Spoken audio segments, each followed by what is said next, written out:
Every business owner has aspects of their business that they'd rather leave by the wayside. They'd rather pursue their passions and the things that they love. My name is Sean Miller, and I'm an economic development manager. My job is to work with small business owners in the area to allow them to focus their time and energy on the things that they enjoy. I'm here to add knowledge and accreditation so you can focus on the things that you love. So join us for this month's Business Blend.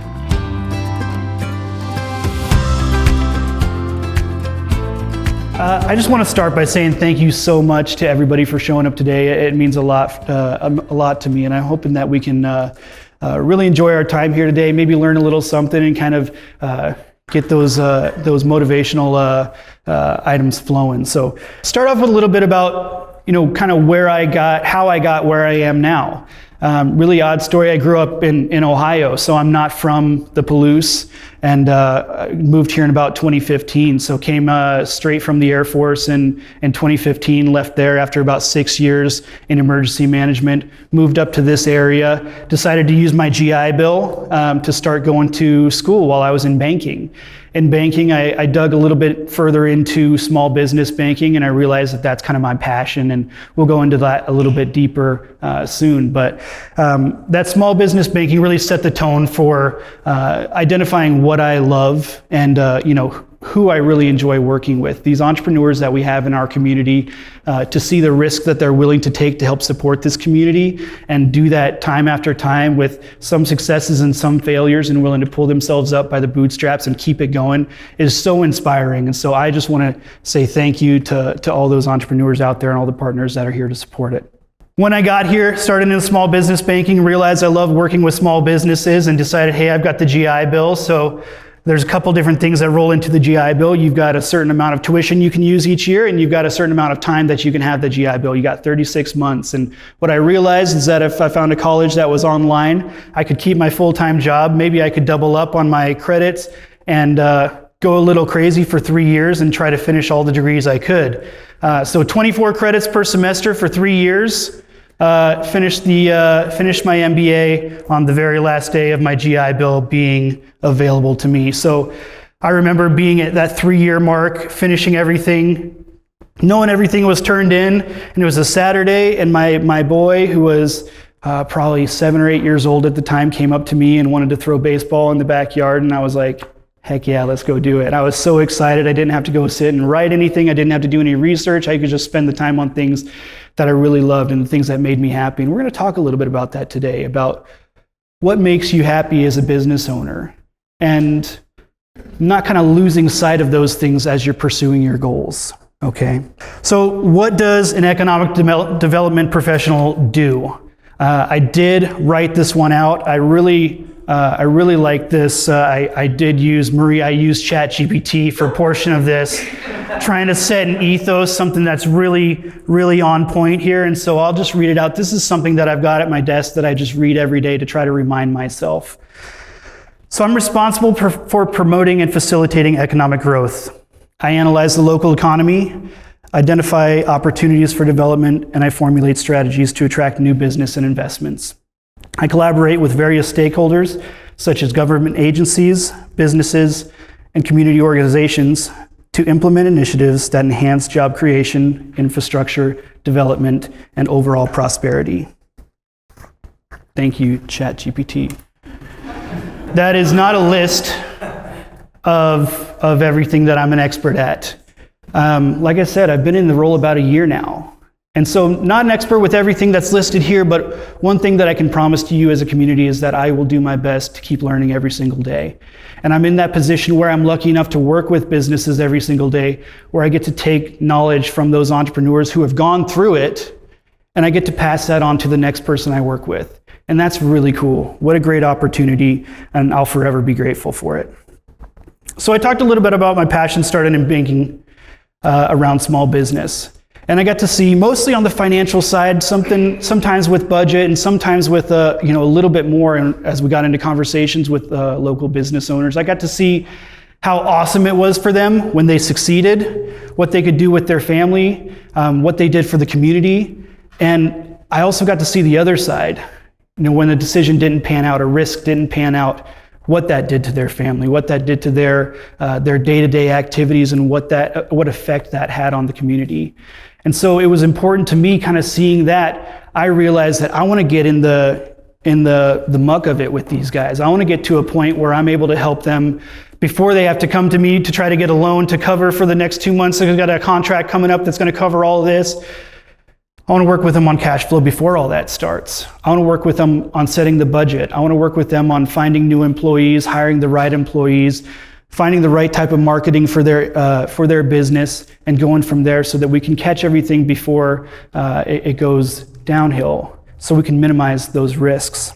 Now, some of the most common activities I do when I sit down with a business owner, I want to identify what that goal is for the business owner. And almost more importantly, I want to identify what their desired journey is to get to that goal. The journey is so important. We see it all throughout literature. Some of our incredible writers. We see Ralph Waldo Emerson said, "Life is a journey, not a destination." Ernest Hemingway in The Green Hills of Africa said, "It's good to have an end to journey towards, but it's the journey that matters in the end." And Ursula Le Guin echoed that in The Left Hand of Darkness. In the Four Quartets, T.S. Eliot said, "The journey, not the destination, matters." And Dr. Wayne Dyer, a renowned speaker and author, wrote, "There's no way to happiness. Happiness is the way." We have this propensity, I think, as humans to set up our businesses and set up our goals in life and think that, okay, when I get to this goal, then I will be happy. And I'm not going to allow myself to enjoy the things along the way until I reach this goal. We leave everything else just by the wayside. We leave my 7-year-old throwing a ball against a wall while dad's writing a paper because I have a goal to get to. And I'm just going to leave all those other things behind and push them away. I'm going to dangle them like a carrot, and I can see them, but I'm not going to allow myself to go enjoy it because I've got goals. I've got that drive. I got that dog in me, right? No. I look back at that as one of the biggest mistakes I made in my journey in being a father to a very young son. For me, we had this quote while I was in the Air Force. So I was in the Air Force for about 6 years, and there was this saying that we always had: your 2 favorite bases. Anybody know this? Your 2 favorite bases, the one you just came from and the next one you're going to. Right? I think we can adapt that to a lot of what we go through in our lives. We, again, have this propensity where we stop ourselves from enjoying the now, enjoying the present, enjoying the journey that gets us to the goal that we desire. It's not just us that do this. Okay, sometimes we get in this mindset where we think, when I hit that level, when I finally get there, then I'll allow myself to be happy. I'll allow myself to keep, doing those things that I really enjoy. That really, my family gets to enjoy me and my time then. But we've seen plenty of people throughout the years, plenty of athletes that are operating at the highest level, who run into the same thing. You think about Michael Jordan, right? Won 3 championships and then retired. Didn't want to do it anymore. Retired at the peak of his career. Yeah, he came back. But he did retire. We got Bjorn Borg, 11-time Grand Slam champion by the age of 25, retired at the age of 26. Just done. Think about Andrew Luck, Rob Gronkowski, these guys that are at the peak of their career, decided it's just too physically demanding, too mentally demanding. I'm just going to step back and focus on me. Ian Thorpe, Australian swimmer, 5-time gold medalist, retired at the age of 24, citing a lack of motivation. Got Simone Biles, right? 4-time gold champion, 2020 Tokyo Olympics. She just took a step back, bowed out of several events. Said she's got to focus on her mental health. With the world watching, my point is, we're all the same, right? Humans we go on this journey and we have this cognitive push from happiness so that we can obtain our goals. And we need to take the time to step back, look at what we can really enjoy along the way, and take the time to enjoy those things. I want to be clear that success is not just the goal. Your goals are a singular point in time. It's just one factor, and at the end of the day, it's not the end of the story. Success justifies the effort, but the journey sets the stage to appreciate that success, and it sets the stage on how willing you are to continue that success after you achieve your goal. I want to talk a little bit about Barbara Fredrickson. She's a psychologist that came out with a study a while back. She said that to achieve fruitful mindset or freedom of the mind, to be truly happy, there's a ratio that's involved on good things that happen in your life and bad things that happen in your life. And she says that ratio is 3-to-1. So we've got our goals, right? And we've got our starting point. So starting point, that's the idea of a business, right? We get that idea and we're super excited. We're ready to go full bore and try something new. No matter the circumstance that led you to your starting point, this is the point where you decide, I'm going to go forward with this. Now, there are things that we enjoy in business as an entrepreneur, and there's a lot of stuff that we don't enjoy, right? You might love the sales part of it, but you hate getting on QuickBooks at the end of the day trying to run everything through, right? Anybody who uses QuickBooks? Yeah, I can tell by who's laughing right now. Yeah, right? I saw that with my wife's business. She loved going out as a veterinarian and working with people every single day.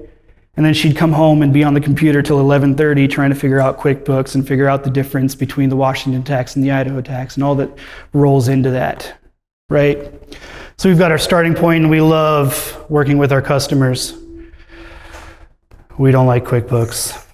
We don't love doing the budget side, but we're excited because we got to get a new vehicle. We got to hire a new employee, and then we had to fire a new employee, right? We've got these ebbs and flows through our entire journey, okay, till we can eventually hit our goals. But if we look at this and we say this is our baseline, we've got our peak moments of happiness, right? And obviously we've got our goals that we're excited to hit. But if we're looking at a 3-to-1 ratio, how close are we with that? We're not. Not even a little bit.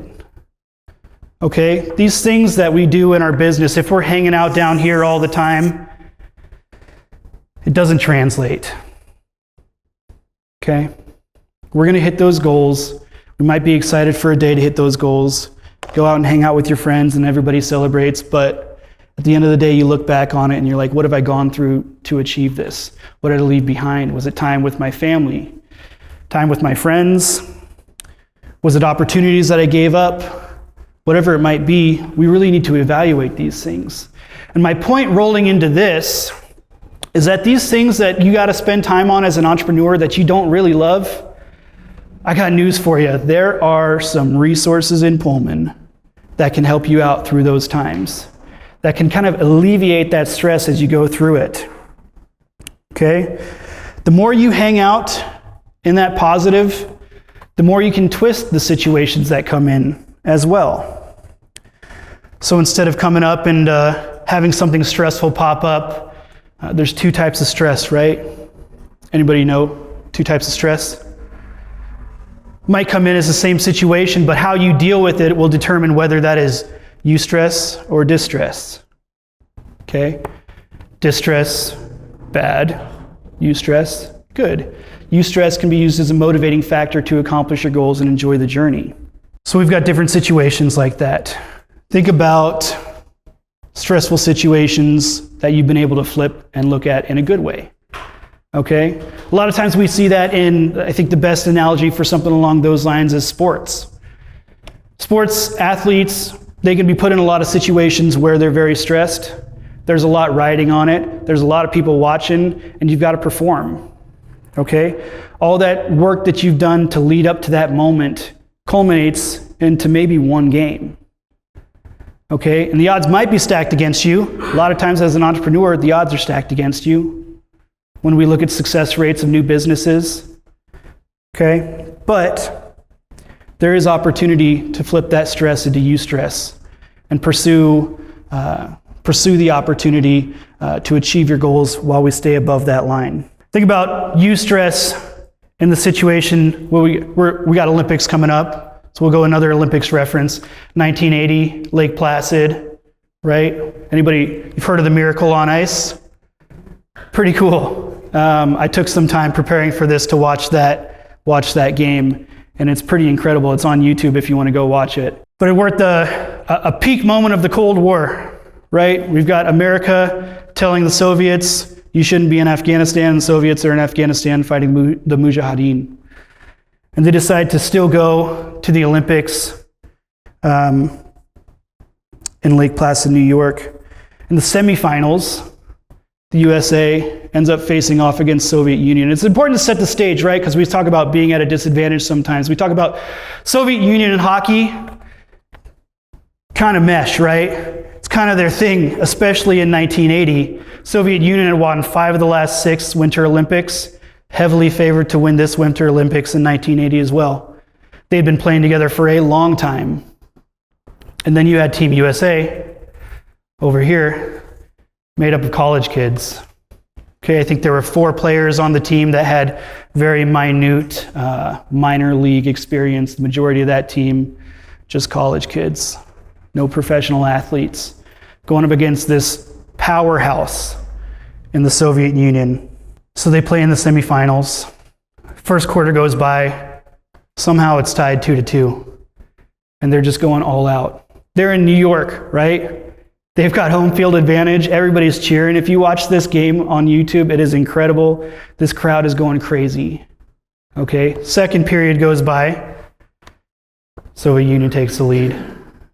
So we got 3-2 going into the third period. About 10 minutes in, USA scores a goal. They've got, I think, 13 seconds left on a power play. They've been pushing and pushing, only had 2 shots on goal all period. And they finally get in there, 13 seconds left on the power play, put it between the goalie's legs, tie it up. With 8.5 minutes left, the captain of Team USA gets a pass. Mike Eruzione, 8.5 minutes left, throws it in that goal. USA goes up 4-3. And they hold them, right? Sometimes in business, you got to press. You got to really go after it because you're a little bit behind. Sometimes in business, you need to understand the risks, understand when to sit back and hold the line. Hold the line. You watch this match, time gets down lower and lower, and you can see it in the crowd. Everybody's going nuts. American flags waving all over the place. It's bedlam. And they start counting down. You hear the entire crowd, thousands of people, 10, 9, 8, and Soviets are pressing up, take a shot, gets deflected, USA clears, 8, 7, 6, another shot, USA clears, gets it out of there, 4, 3, and that announcer yells, do you believe in miracles? 2, 1, game over. Then USA goes on to defeat Finland for their gold medal. Sometimes in business, we're the underdog. We got to understand the risks, evaluate the risk. We can't always go 100 miles an hour. Had they gone 100 miles an hour that last 10 minutes of the game and they hadn't played defense, who knows what would have happened? Soviets could have had a break, something like that. Could have tied it up, gone into penalty, whatever, you know? But they knew how to play the game. They had practiced this. There were other people on the team, limited, but there's other people on the team, especially the coach, Herb Brooks, experience and taught them what to do in these types of situations. They were prepared, they were ready, and they brought a gold medal home. We can do that too. We can bring gold medals home as a small business. But we got to enjoy that journey as well. So how do you guys deal with stress? It should mirror how you want your journey to look. Now we've got that option as people when stress comes in to decide how we're going to deal with it. Are we going to look at it as a challenge to overcome? Or are we just going to get frustrated? We're going to start texting our friends and being like, I can't believe I got to do this now. I got to work with this person who's doing X, Y, Z now. I got to do all this on my own because nobody's going to come here to save me or help me or whatever it might be. Guess what? There are people here to help you. We've got plenty of people just here in this group today that are here to help you through these challenges. Marie from the Chamber of Commerce, here to help you through these challenges. I don't know how many hundreds, I'm sure, hundreds of businesses, if not thousands of businesses through your 17 years that you've helped through this process. Rebecca, you're going to get there. You'll get to 100 soon. Then you'll set that goal for 1,000, but be happy along the way. Enjoy those wins as you go through. And Juan, coming into that new role, you're going to see that same situation, so do everything you can to help these businesses out. It's our job. It's our passion. It's our role to help these guys, to help get through those items that we get to see every day, but they only have to deal with it for a portion of it. It's our job to keep them out of here and keep them up here, right? We're looking for new employees, looking for ways to figure out how to navigate this new business portion, how to get our employees to training that maybe we can't afford and they can't afford and we really need it. Yeah, we got Natalie right over here from WorkSource Pullman. Guess what? You got some resources to help you through this way. Look at some of the best businesses, some of the most important, highest grossing businesses in America over the years. Nobody did it on their own. You don't have to either. No matter how big or small your job, your business, you've got help along the way. So, enough of the motivational speech, right? You're like, yeah, but Sean, like, what do you do? And to that, I would say, you just said do. But I think we've talked a lot about the goals and the journeys. When I sit down with a business, I need to understand your business, your processes, your tactics, so that I can ask the question. Now, I talked about what an economic development manager does, and that I'm not an expert in all things. Since I don't have all the answers, it's extremely important for me to ask the right questions. Those are a lot easier to get to when you pay attention. And sometimes those questions start wheels turning. So when you ask me what I do, I'll just give you an example of a recent interaction that I had. And this is a pretty cool one that I'm really fond of, and I'm really excited to see where it goes. I won't give you the business or the business owner. Won't even give you exactly what they do, but I'll walk you through that process. I was not even in town. I was on vacation up north and enjoying an event that I was helping out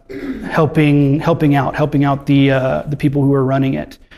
And afterwards, I started chatting with this guy about his business and what he does and the passion that he rolls into it. And he took me through his shop and showed me his entire manufacturing process. And it's just him and his son.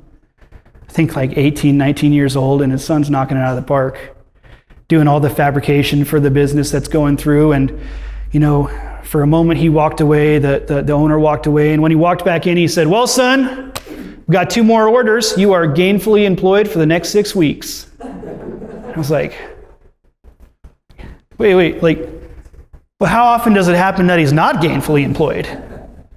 Because you just told me that your product is superior to the other ones, and you showed me why, and I believe it.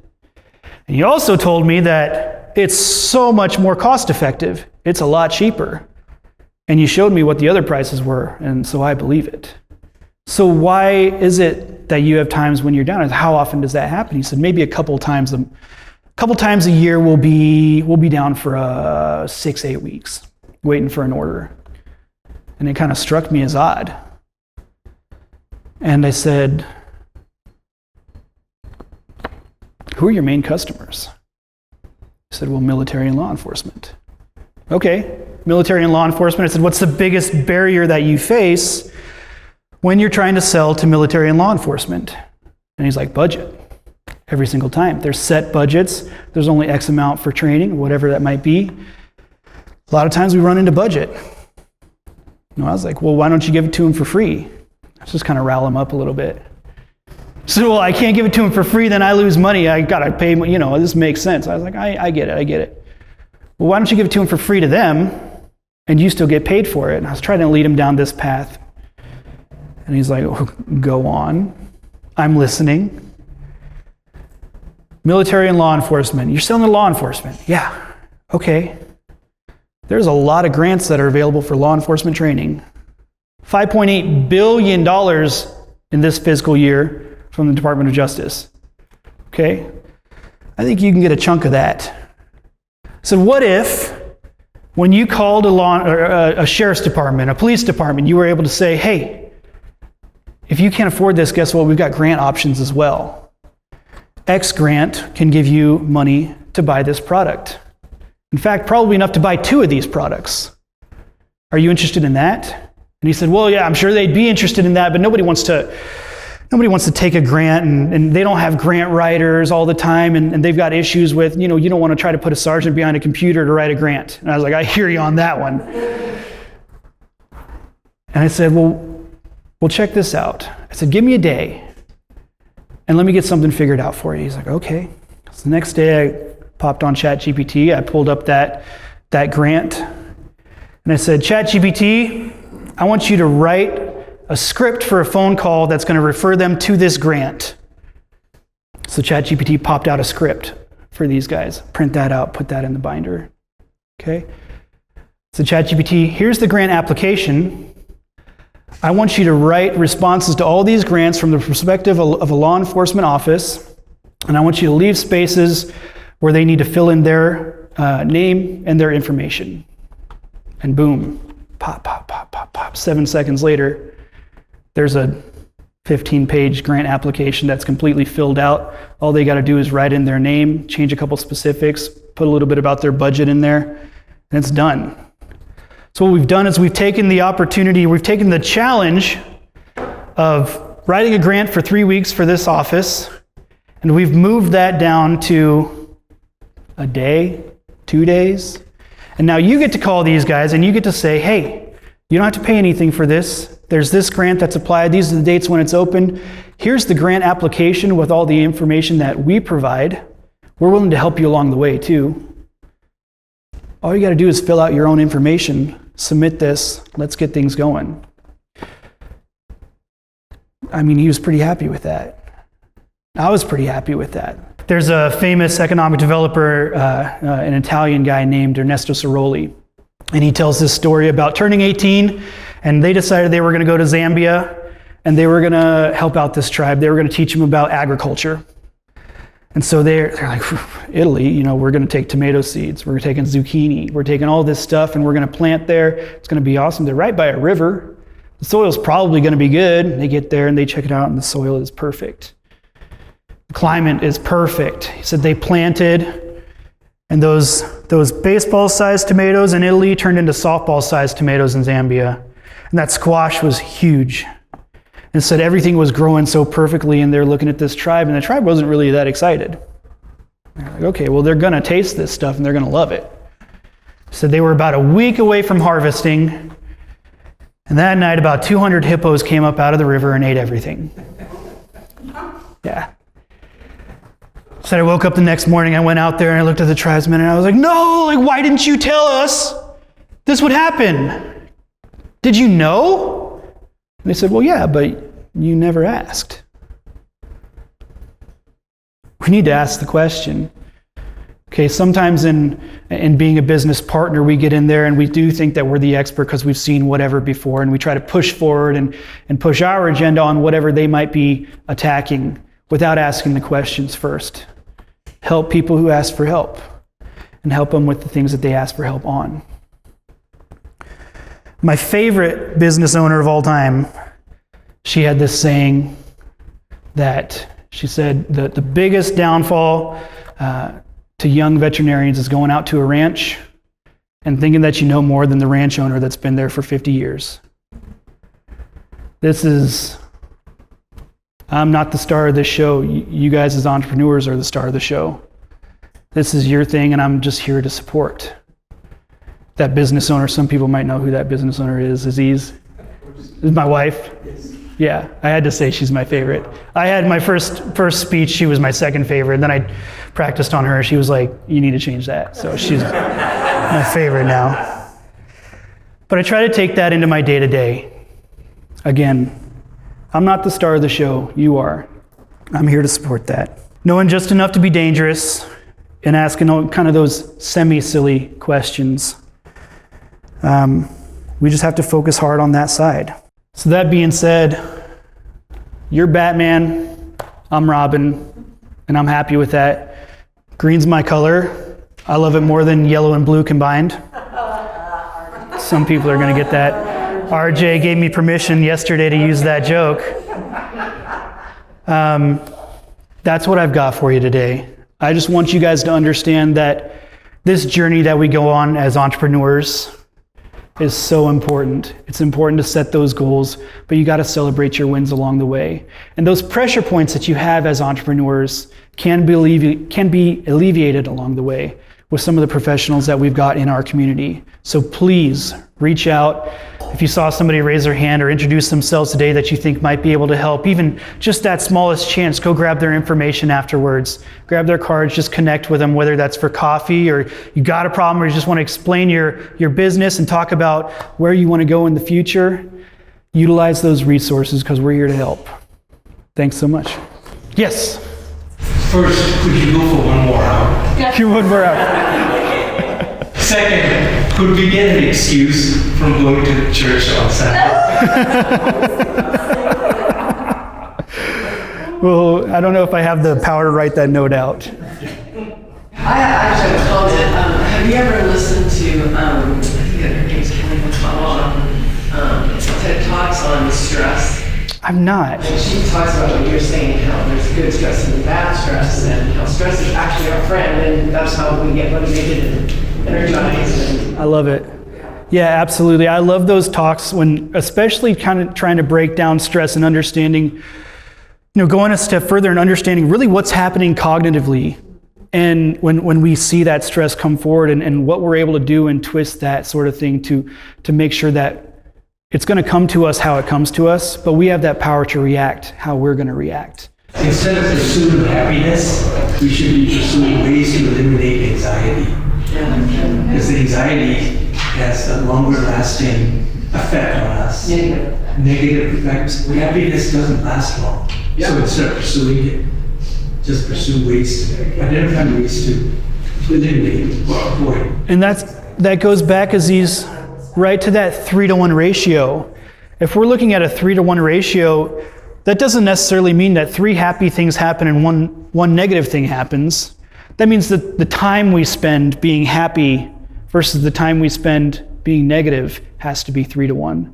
So if one negative thing lasts so much longer than a piece of happiness, how much more important does that make that happiness, that moment? How much more important does that make that to us? So I completely understand. I totally agree. We need to focus on eliminating that anxiety. And as silly as it sounds, if anybody has not seen Inside Out 2 yet, Yes, I love it.